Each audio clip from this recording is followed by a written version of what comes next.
दोस्तों, कर्नाटका के गृह मंत्री प्रियंक खड़गे ने आरएसएस से कुछ मांग की है कि वो रजिस्टर्ड क्यों है, क्यों नहीं है, वो रजिस्टर्ड क्यों नहीं है। और इसी के साथ साथ उन्होंने एक लंबा पत्र भेजा है मोहन भागवत को, आरएसएस के सर संघचालक को, ये पूछते हुए कि आपके पास जो जमा खर्च है उसका हिसाब कैसे रखा जाता है, और ये क्योंकि आपकी इनकम जो है वो गुरु दक्षिणा से होती है, और तो इनकम है, और आप इतनी बहुत एक्टिविटीज़ पूरे देश में करते हैं तो उसका खर्चा कहाँ से आता है। आरएसएस का एक स्टैंडर्ड जवाब है कि गुरु दक्षिणा से हमको ये पैसा आता है जिसके आधार पर हम अपना खर्चा चलाते हैं। और गुरु दक्षिणा कितनी आती है, किस केंद्र से कितनी आती है, इसका कोई हिसाब वो बताते नहीं है। तो वो अपने आप को एक लोगों का समूह करके बताते हैं, और इसी आधार पे हमारे प्रधानमंत्री नरेंद्र मोदी ने लाल किले की प्राचीर से कहा कि आरएसएस तो एक दुनिया का सबसे बड़ा एनजीओ है। अब ये बात तो समझ में आती है कि ये एनजीओ है, पर ये पैसे का लेन देन भी करता है। अब आरएसएस का तर्क ये है कि वो सरकार से कोई पैसा नहीं लेते, इसलिए उनकी रजिस्ट्रेशन की कोई ज़रूरत नहीं है। और दूसरी तरफ जो प्रियंक खड़गे, जो मेरे ख्याल से पूरी राहुल गांधी की लाइन पे चल रहे हैं और आरएसएस के पूरे हिसाब किताब की जांच करने की बात कर रहे हैं, ये प्रियंक खड़गे ने यही बात की कि आपके पास पैसा तो आता है, तो ये कहाँ से आता है, कौन आपको इतना चंदा देता है, उसका हिसाब किताब क्यों नहीं होना चाहिए। अब इसमें आरएसएस का यही जवाब है कि हम कोई रजिस्टर्ड संगठन नहीं है और हमें अपना हिसाब किताब बताने की कोई ज़रूरत नहीं है, क्योंकि हम सरकार से चंदा ले लेते।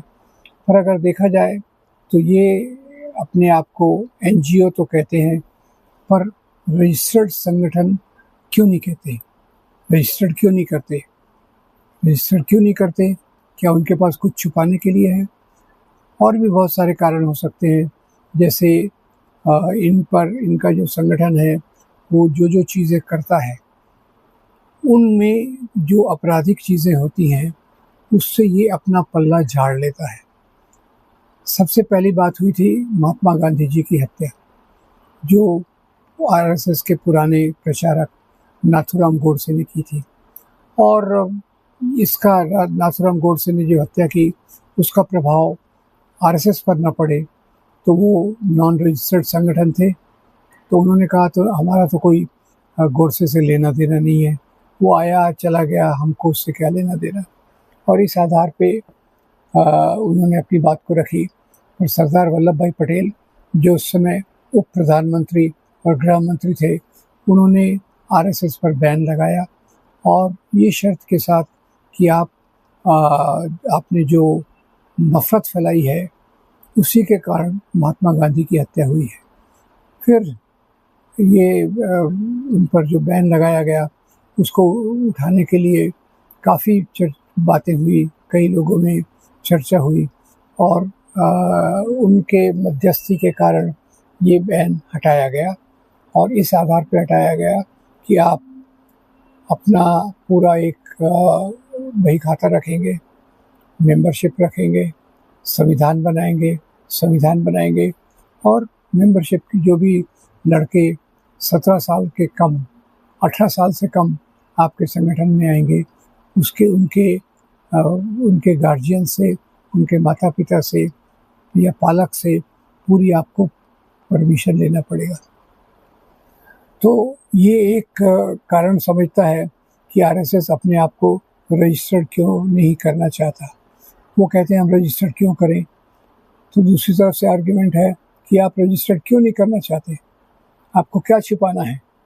तो मुझे लगता है कि मुख्य रूप से उन्हें जो छुपाना है वो ये कि जब कोई इनका सदस्य, इनकी विचारधारा का व्यक्ति, जो प्रचारक हो या स्वयंसेवक हो या दूसरे प्रकार से इनसे जुड़ा हो, कोई आपराधिक कांड करता है, तो ये हर समय कह सकते हैं कि हमारा इस व्यक्ति से कोई लेना देना नहीं है, हमारे रिकॉर्ड में वो है नहीं। मेरे ख्याल से यही एक कारण है कि जिसके कारण वो अपने आप को रजिस्टर नहीं करना चाहते। फिर दूसरी बार इन पर जो बैन लगाया गया वो इमरजेंसी के दौर पे लगाया गया। इमरजेंसी के दौर के समय भी पहले इन्होंने जो किया था, जिस प्रकार से सरकार के खिलाफ बातें की थी, उसके कारण एक बैन लगा। अब बैन के उठने के बाद ये फिर से खुले हो गए। और बाबरी मस्जिद का तो एक बड़ा उदाहरण है कि बाबरी मस्जिद को किस प्रकार से तोड़ा गया, कानून को तोड़ा गया।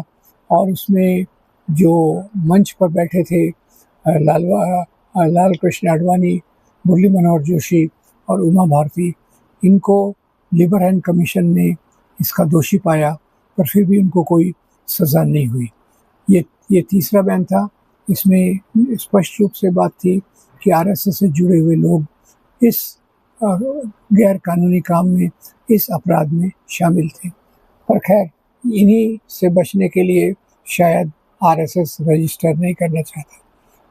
पर प्रियंक खड़गे, जो कर्नाटक के गृह मंत्री भी हैं, उन्होंने ये एक निर्धार किया है कि इस संगठन के साथ पूरी बातचीत होना चाहिए और इसको कानून के दायरे में लाना चाहिए। और उनके पत्र में उन्होंने इन सब चीज़ों का उल्लेख किया है कि कैसे आपके संगठन से लोगों ने, आपके संगठन के लोगों ने किस प्रकार से अपराध किए हैं। और उस समय आपने अपने हाथ पीछे कर लिए कि इन लोगों से हमारा कोई संबंध नहीं है। तो मुख्य बात यह है कि इनका इतना बड़ा चंदा जो आता है वो कैसा आता है।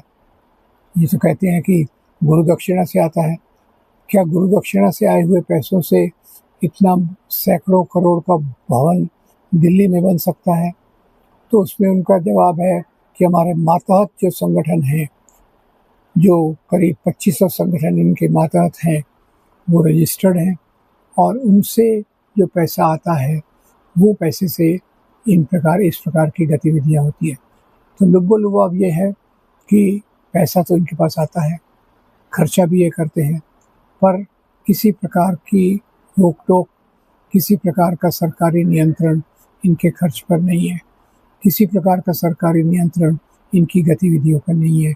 इसीलिए ये रजिस्टर नहीं कराना चाहते। हमें इस बात को गहराई से लेना चाहिए कि आरएसएस आज जो दुनिया का सबसे बड़ा एनजीओ है, जो भारत का सबसे बड़ा संगठन है, वो अपने आप को कानून के दायरे में क्यों नहीं रखना चाहता। और ये कानून के दायरे में रखने से उनकी जो कार्य की शैली है उसमें एक प्रकार की रुकावट आ सकती है। इसीलिए इसका वो एक ब्लंट जवाब देते हुए कहते हैं कि हमें रजिस्ट्रेशन की कोई ज़रूरत नहीं है।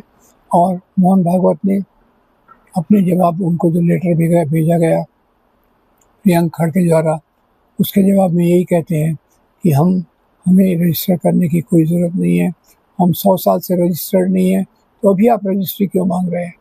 तो मैं इस बात को इस प्रकार से देखता हूँ कि आरएसएस ने जब भी संकटमय परिस्थिति पैदा की है, उसके बाद इन पर एक बैन लगाया जाता है, इनको गैर कानूनी घोषित किया जाता है।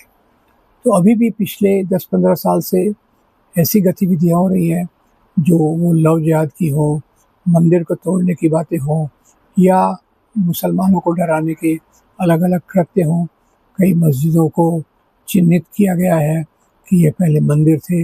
इस प्रकार की गतिविधियों के कारण समाज में एक डर का माहौल पैदा हो गया है।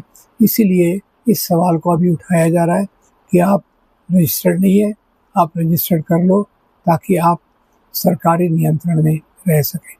तो प्रियंक खड़गे जो और पूरी कांग्रेस का एक बड़ा तबका, जिसमें राहुल गांधी खुद सबसे आगे हैं, इस बात को चाहते हैं कि ये संगठन पर एक रोक आए, एक इस पर बंधन आए, ताकि हमारा लोकतंत्र ठीक से फले फूले और हम एक बेहतर समाज की तरफ जा सकें।